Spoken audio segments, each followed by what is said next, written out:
Well, it's time. It's time to chop up my large water-grown monstera. It's been growing in just straight water for the last couple of years. It is jam-packed full of roots. I don't want to upsize it into anything larger. Plus, it's leaning off to the side of the plank, so that needs to be corrected as well. I don't know how I'm going to do this quite yet, but it needs to be done, so let's check it out. I'm just going to sneak around to the back of the plant. I've rotated it so I could show you guys the stem. Now, in preparation for this video, I've redirected all of the aerial roots that are from the upper portion of the stem down into the water. This is so that the aerial roots can transition from simply being a support system to soil roots or water roots, whatever you want to call it, like this right here.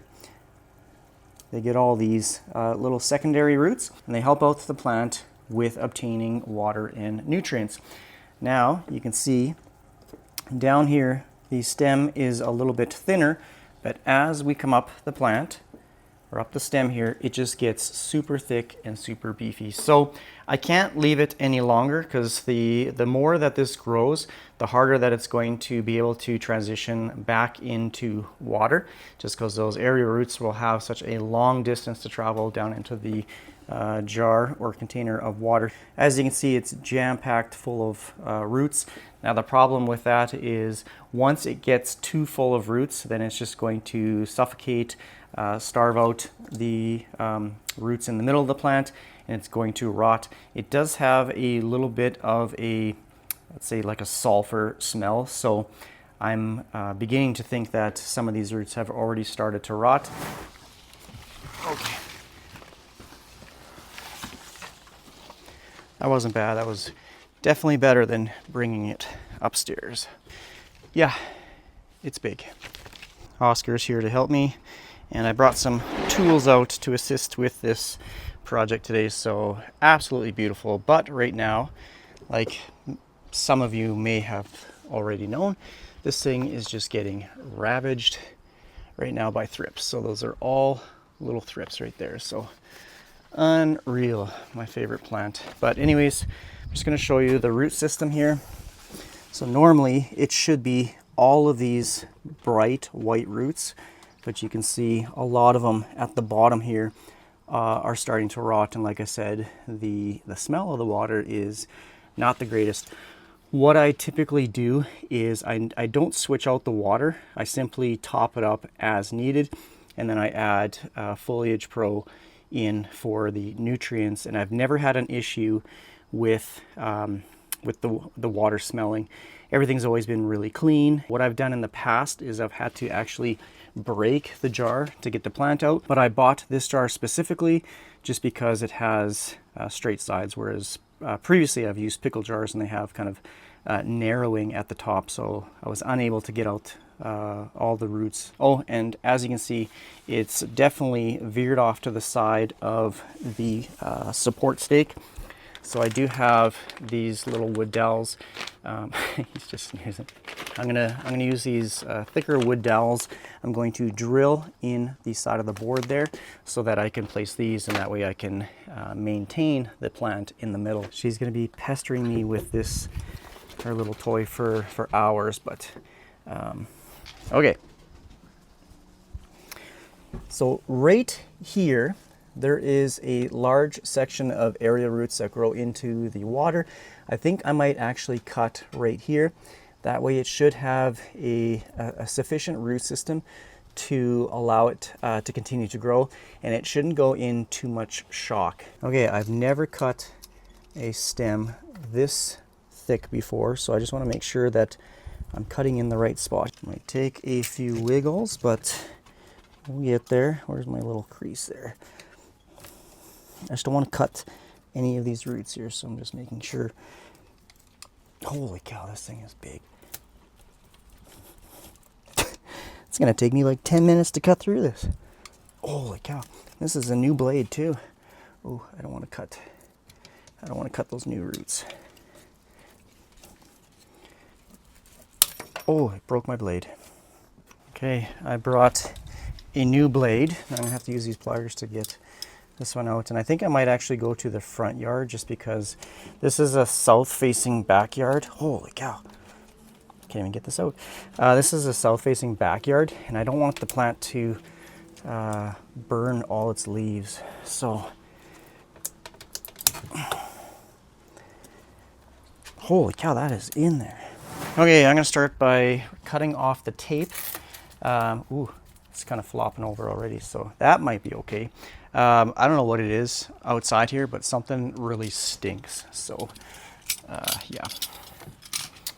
I'm just gonna move this forward a little bit. And I'm gonna cut these support stake off. I'm hoping it's just that easy, but normally it's not. Okay, it's going to be. Oh yeah. Okay, the water really stinks. But I'll show you in a second here, all the rot at the bottom.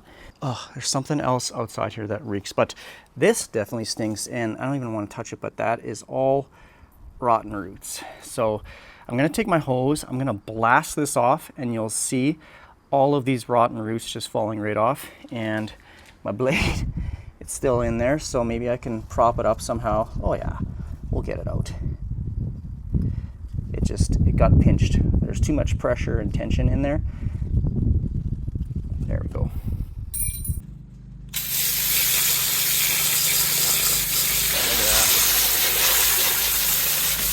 Oh, here's my little air stone. I lost this little air stone when I repotted it last time, so I'll keep that. Ugh, look at all that gunk. Gross.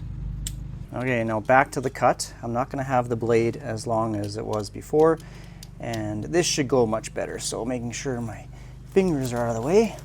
Okay, that was much easier. Now, the task of separating all of these roots. So what I've done with the bottom root here, like on this section of stem, is I actually cut it off the stem, and I'm just pulling this through. So here's one big glob of root that I don't need. Okay, I'm starting to make some progress here. Just again, I'm definitely gonna be breaking some roots, but at least I can get this big section out here.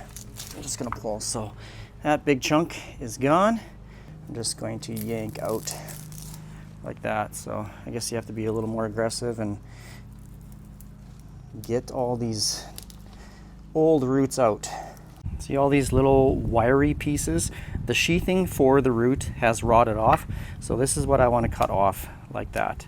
Just go around and snip off all those thin, wiry roots. So it's basically a root prune to the entire root ball. And here is the aftermath.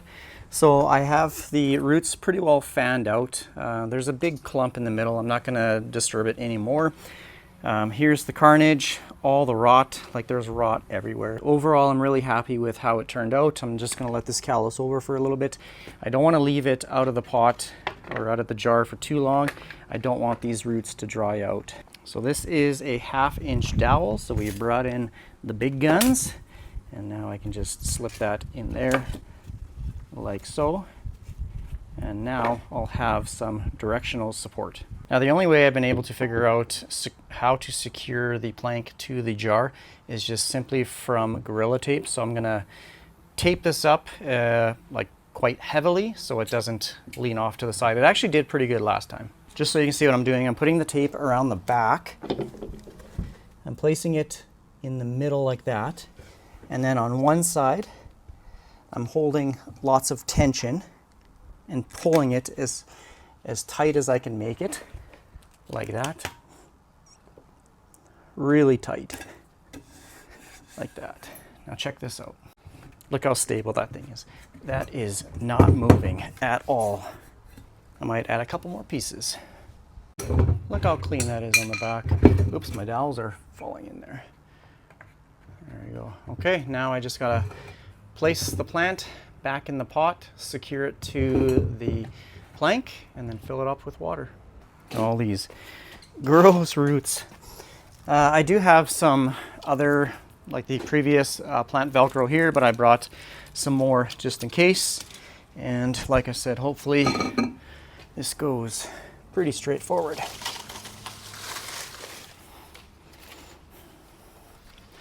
Just gonna tuck these roots back in like so.